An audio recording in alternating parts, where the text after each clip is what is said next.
बाक्सा जिल्ला बिजिरसालिनि गोख्रों बिजिरनाय 13 बोसोर गोजाम बुथारनायनि मोनसे गसरनि दायनिगिरि सुबुंखौ दिनै बाक्सा जिल्लानि जिल्ला बिजिरसालिया थैजासिम जेलाव थानांनायनि साजा फोसावो। मोनथिनो मोननाय बादिब्ला थांनाय 2009 मायथाइनि बोखावजायै बाक्सा आरो दानि तामुलपुर जिल्लानि तामुलपुर पुलिस थानानि बेन्दोंआव थानाय ननके आंगरकाटा गामिनि रहिदास सरकार मुंनि सुबुङा गावनि बिसि मालती सरकार, गथ' फिसाज्ला प्रसन्जित सरकार आरो गावनिनो बिखुनजो बिस्ति मण्डलखौ बुथारदोंमोन। बेखौ लानानै तामुलपुर पुलिस थानायाव मोनसे केस थिसनदोंमोन। बेनि उनाव पुलिसा भारतनि आयेन 302 नं धारा दायनि सिङाव गोग्लैनाय रहिदासखौ खानानै नलबारिनि जेलाव दैथायहरनाय जादोंमोन। बे दायखौनो दिनै बाक्सा जिल्लानि जिल्ला बिजिरसालिया जोबथा बिजिरनायनि जोबथि दाय फोसावना दायनिगिरि रहिदास सरकारखौ जिउ जोबजासिम जोबथेसालिनि साजा फोसावनायजों लोगोसे 500 रां जरिमाना फोनाङो। मख'जाथावदि दायनिगिरि रहिदास सरकारनि जानानै उकिल आब्दुल गफुरा बिजिरसालियाव नांदोंमोन। गुबुन फारसेथिं बुथार जानायाव बोलि जानांनाय सुबुंफोरनि जानानै बिजिरसालियाव नांदोंमोन उकिल एबा बाक्सा जिल्ला बिजिरसालिनि सिनियर उकिल रन्जित छेत्रीया। बेराफारसेथिं 13 बोसोरनि उनाव बिजिरसालिया बुथार जानांनाय सुबुंनि फारसे न्याय होनायाव गोजोननाय फोरमायो बोलि जानांनाय नखरनि सुबुंफोरा।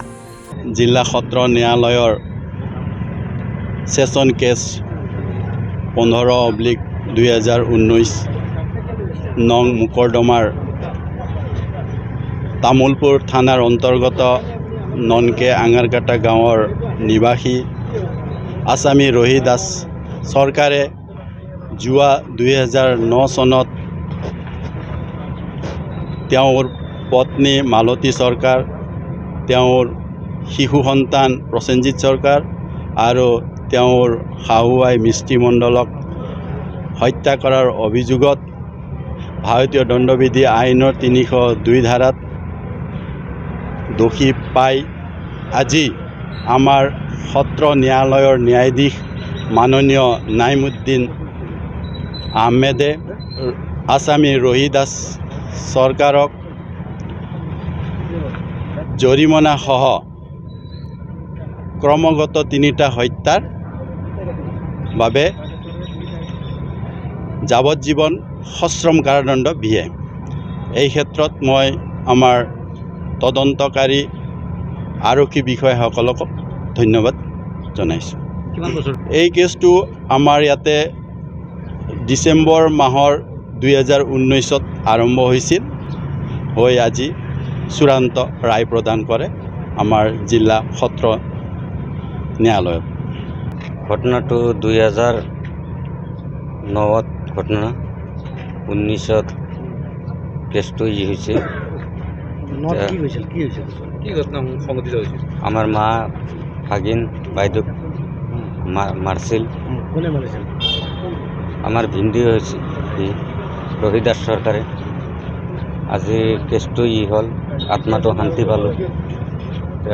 কেছটো তদন্ত কৰি আছিল আমাৰ ৰঞ্জিত কুমাৰ ছেত্ৰী। আত্মাটো শান্তি পাইছে, ভাল লাগছে। ন্যায়ৰ ওপৰত বিশ্বাস আছে। কাক ধন্যবাদ দিব আজিৰ ৰায়দানৰ পিছত? আপুনি কাক ধন্যবাদ দিব? আদালতত ধন্যবাদ আৰু ইভাগে ৰঞ্জিত ছেত্ৰী কুমাৰক ধন্যবাদ। শ্ৰদ্ধাৰ কোকৰাঝাৰবাসী জনগণ, ইয়াৰ দ্বাৰা কোকৰাঝাৰ পৌৰসভাৰ অন্তৰ্গত অঞ্চলত বসবাস কৰা জনগণলৈ এটা জৰুৰী ঘোষণা আগবঢ়োৱা হৈছে।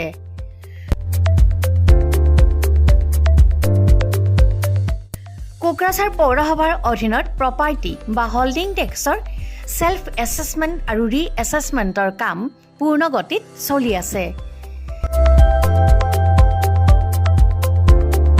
যিসকলে এতিয়াও সেল্ফ এছেছমেণ্ট বা ৰি এছেছমেণ্টৰ কামবোৰ সম্পূৰ্ণ কৰা নাই, তেওঁলোকলৈ আমাৰ বিনম্ৰ অনুৰোধ, আপোনালোকে অতি সোনকালে অনলাইন যোগে সেল্ফ এছেছমেণ্ট আৰু ৰি এছেছমেণ্টৰ কামসমূহ সমাধান কৰি লওক। তাৰ বাবে আপোনালোকে অনলাইন যোগে প্লে ষ্টৰলৈ গৈ আছাম প্ৰপাৰ্টি টেক্স এপছটো ডাউনলোড কৰি এই এপছৰ দ্বাৰাই আপোনালোকৰ আধৰুৱা কামবোৰ সম্পূৰ্ণ কৰি ল'ব পাৰিব। নতুবা play.google.com/store/apps/websiteৰ জৰিয়তেও আপোনালোকে আপোনালোকৰ কামসমূহ সমাধান কৰিব পাৰিব। যদিহে আপোনাৰ অনলাইন যোগে আধৰুৱা কামবোৰ কৰিবলৈ অসুবিধা পাইছে তেতিয়াহ'লে আপোনালোকে কোকৰাঝাৰ পৌৰসভাৰ কাৰ্যালয়লৈ গৈ ৱাৰ্ড কমিছনাৰৰ পৰা প্ৰয়োজনীয় আবেদন পত্ৰ অৰ্থাৎ ফৰ্মসমূহ সোনকালে সংগ্ৰহ কৰি লওক। বিতংকৈ জানিবলৈ কোকৰাঝাৰ পৌৰসভা কৰ্তৃপক্ষৰ সৈতেও যোগাযোগ কৰিব পাৰিব। ইতিমধ্যে আপোনালোকৰ সহায়ৰ বাবে মেগা কেম্প কাৰ্যসূচী অনুষ্ঠিত কৰি থকা হৈছে। ধন্যবাদ।